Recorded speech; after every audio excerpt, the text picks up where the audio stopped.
Aujourd'hui, nous allons parler de ces deux nouvelles concernant la crypto-monnaie Radio Kaka. Je ne sais pas si vous êtes au courant ou pas, mais ne vous inquiétez pas, quand on va en parler tout de suite. Et ce n'est pas tout. Nous allons aussi parler de Polynex, de la Chine, de CZ. Qu'est-ce qui s'est passé? On a volé 12,5 millions de dollars.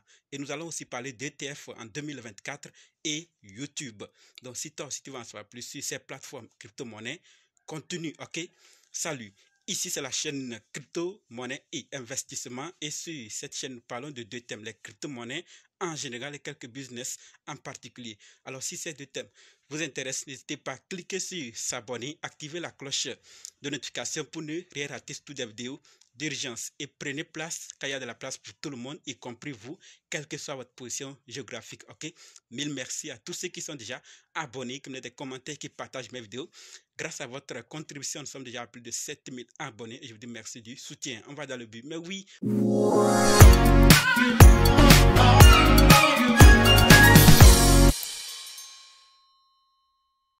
Alors, si toi qui me suis actuellement, tu veux savoir comment analyser une crypto-monnaie, comment acheter une crypto-monnaie, comment vendre une crypto-monnaie, comment sécuriser une crypto-monnaie, alors sache que tu es au très bon endroit, car il y a une formation disponible qui peut t'aider à le faire toi-même sans l'aide de personne. Bref, être indépendant. Donc, quels que soient les cas, si vous êtes débutant ou ancien, si vous êtes intéressé, préparez juste un budget de 20 000 francs CFA ou 35 dollars ou 30 euros et dites simplement, je veux ta formation.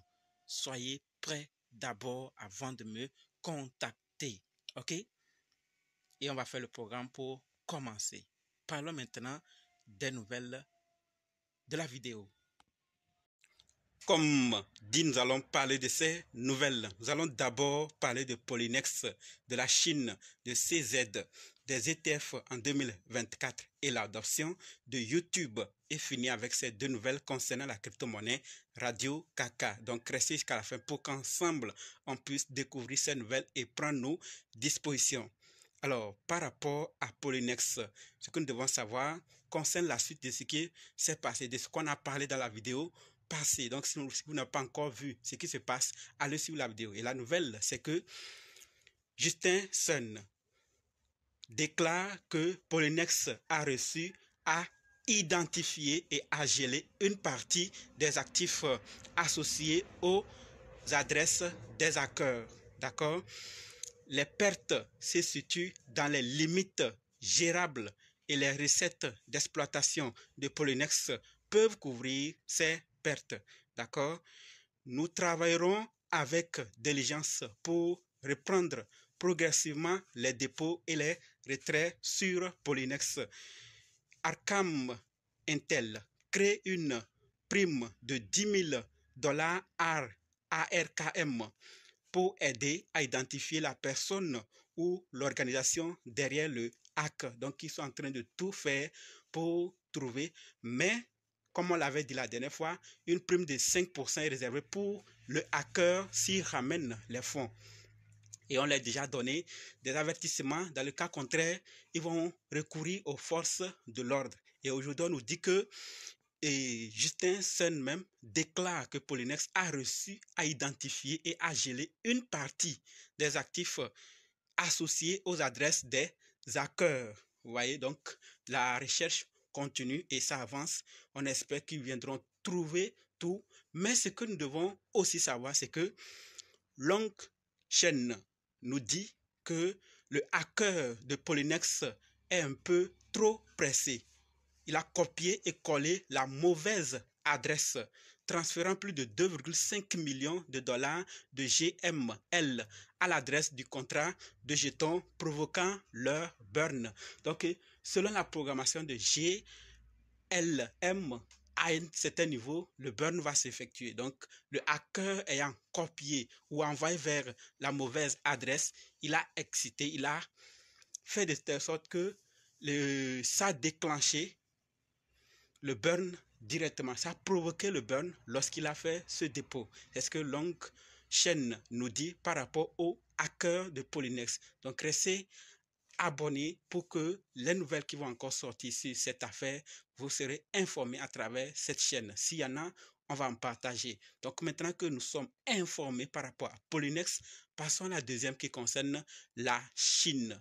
Nous connaissons tous la Chine, n'est-ce pas? Qu'est-ce que la Chine fait qui puisse être lié aux crypto-monnaies ou à la blockchain? La nouvelle, c'est que la Chine déclare que le vol d'NFT est passible d'une peine criminelle pour vol. D'accord? Le vol de collection numérique viole la loi de protection et les intérêts du crime d'obtention illégale de données de systèmes d'information informatique. Donc, quelqu'un qui prend NFT d'une autre personne qui vole est passible d'une peine criminelle pour vol. Vous voyez, là, on est en train d'aller, n'est-ce pas?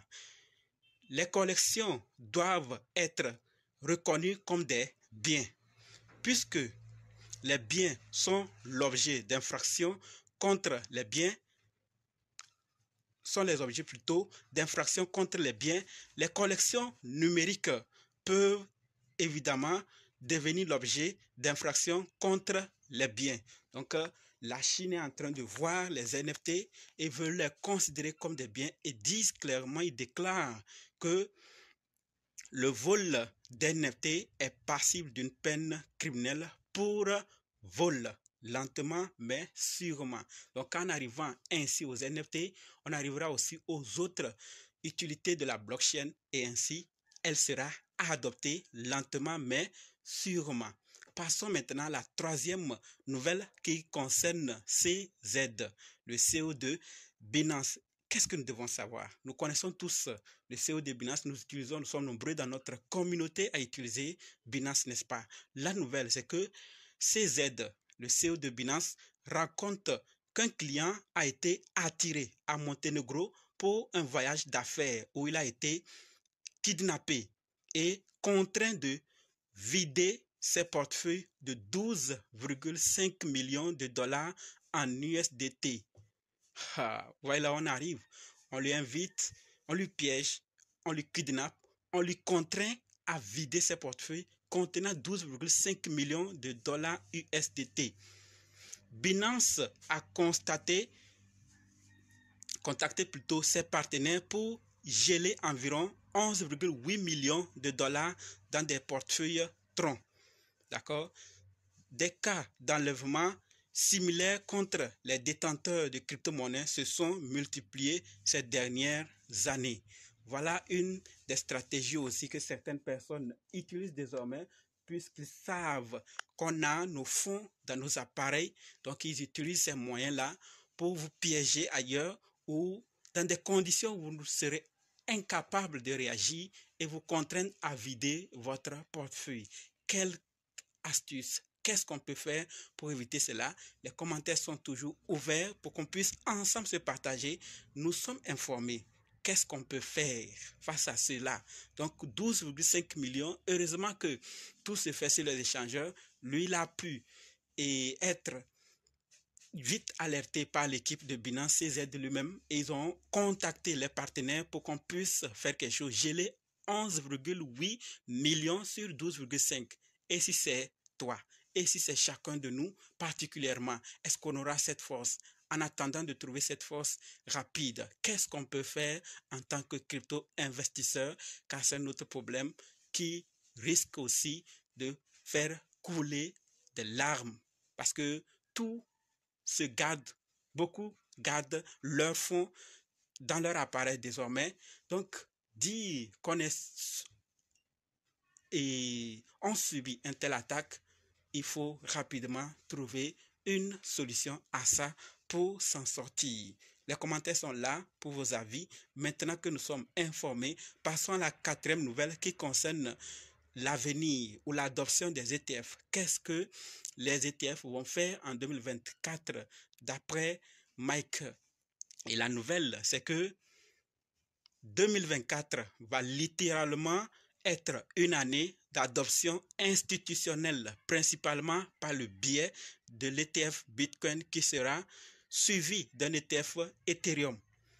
C'est en tout cas ce que pense Mike Novogratz, le fondateur de Galaxy Digital, qui affirme que l'approbation d'un ETF spot Bitcoin n'est pas une question de si, mais de quand. Donc lui, il sait. Et nous tous, nous savons que ça va se faire, mais quand? Il insiste également sur le fait que les stablecoins doivent être absolument soutenus par le dollar. Nous allons continuer à être dominante dollar. Nous ferions mieux d'avoir un stablecoin soutenu par un dollar qui reflète nos valeurs et est repris dans la norme, le monde plutôt entier.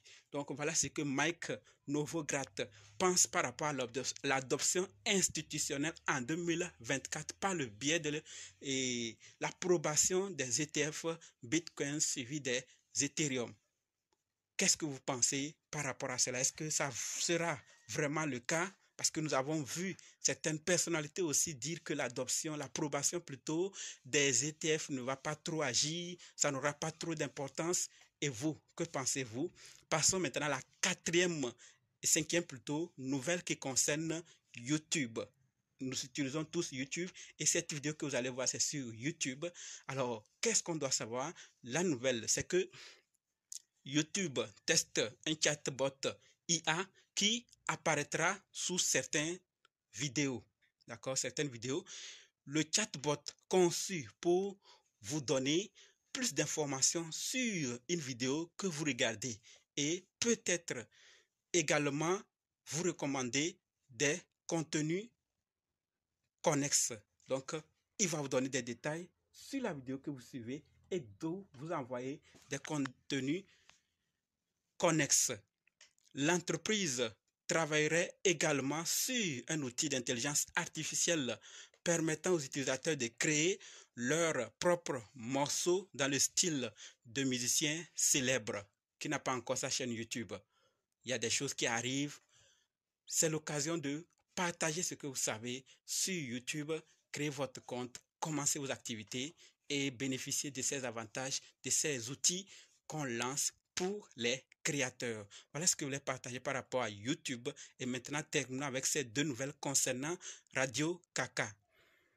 Et par rapport à Radio Kaka, ce que nous devons savoir, c'est que nous avons deux nouvelles. La toute première concerne la négociation. Et ce que nous devons savoir, c'est que avec un volume de transactions de 17,6 millions de dollars, Raka, le projet phare BNB, chaîne le plus négocié au cours des dernières 24 heures. Qu'est-ce que vous pensez de cela? Nous avons plusieurs fois parlé de Raka qui occupe des positions malgré tout ce qui se dit sur Radio Kaka. Et vous, que pensez-vous? Maintenant que nous sommes informés par rapport à la négociation, terminons avec le métavers. Et par rapport au métavers, ce que nous devons savoir, c'est que l'équipe nous dit qu'il est partant pour une sortie Web 3 unique. Faisons un pique-nique dans le métavers. D'accord? Pour les livres, comme nous sommes en train de voir la vidéo s'écouler. Radio Kaka et son métavers. Qu'est-ce que ça nous réserve à l'avenir? Nous avons plusieurs fois parlé de Radio Kaka et son métavers ici, des artistes, des joueurs et certaines personnalités qui ont commencé à collaborer, des universités. Qu'est-ce que ce métavers nous réserve à l'avenir? Maintenant que nous sommes informés, on se donne rendez-vous. C'est tout ce que je voulais partager avec vous. Donc rendez-vous dans d'autres vidéos et dans les commentaires. N'oubliez surtout pas de nous rejoindre dans les groupes Telegram, WhatsApp, Facebook. Les liens sont dans la description. Et pour ceux qui sont prêts pour la formation, dites simplement je suis prêt, je veux votre formation. OK? Merci.